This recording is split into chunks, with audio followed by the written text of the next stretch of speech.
What's happened since the spring and summer of 2020 in the George Floyd and the Black Lives Matter demonstrations and protests is that millions of white Americans are waking up to their whiteness and being puzzled. A summer of protest has launched myriad conversations on Blackness and what it means to be a Black person living in America. But whiteness also has its own history in the U.S., one that author Nell Painter says deserves just as much scrutiny. Because for so much of American history, being white, being protected as white, being praised as white, has been a large part of our national culture. People who are white don't necessarily see that. There is no one definition of whiteness, but if we want to look at where the history begins, we have to go back to the 18th century Enlightenment, when the concept of race as we know it first emerged. Scholars became taxonomists, in which they categorized everything in the world, including animals and trees and birds, people. During this period, Enlightenment scholars started to classify humans into races based on physical characteristics.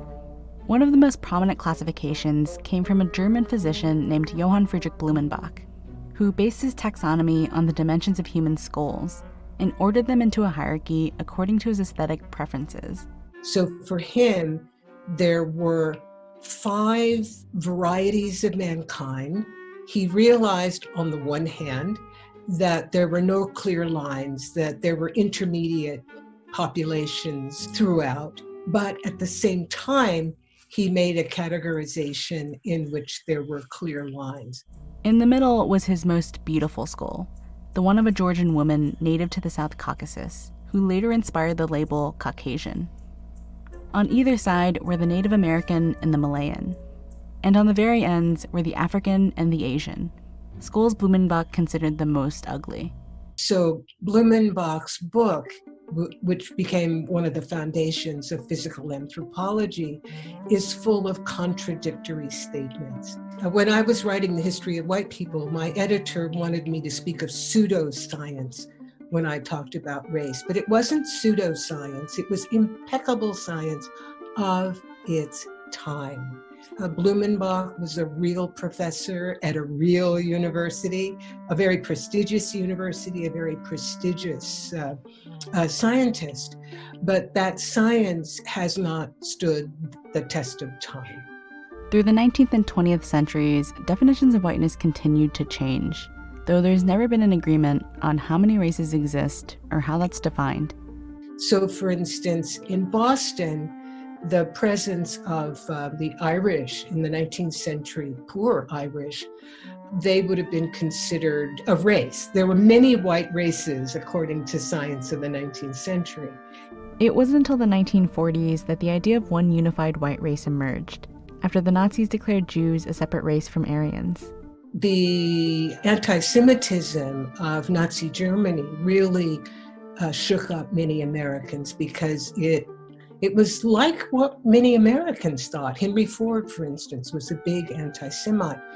So at that point, also coming out of the Great Depression and then into the Second World War and the need for national unity, anthropologists who were the experts at the time told us that there were 3 real races.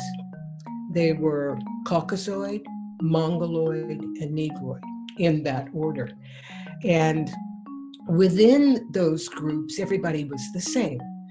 That idea still exists today, but because of an influx of immigrants to the U.S. after the 1965 Immigration Act, those racial categories are still changing. Since 1965, and since heavy Hispanic or Latino immigration, we now have, since 2000, 2 categories of Americans.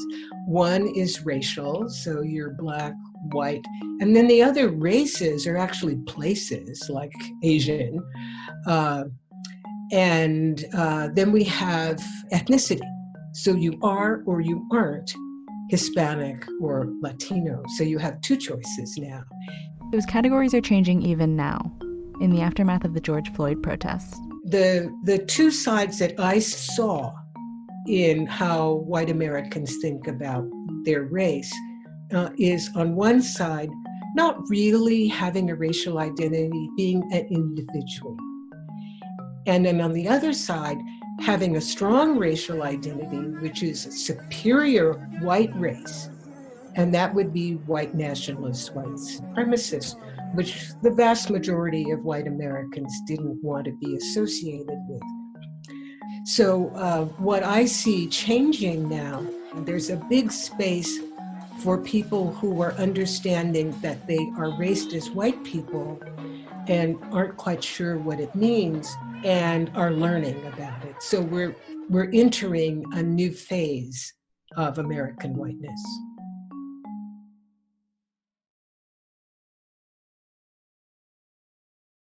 Hey, NBC News viewers, thanks for checking out our YouTube channel.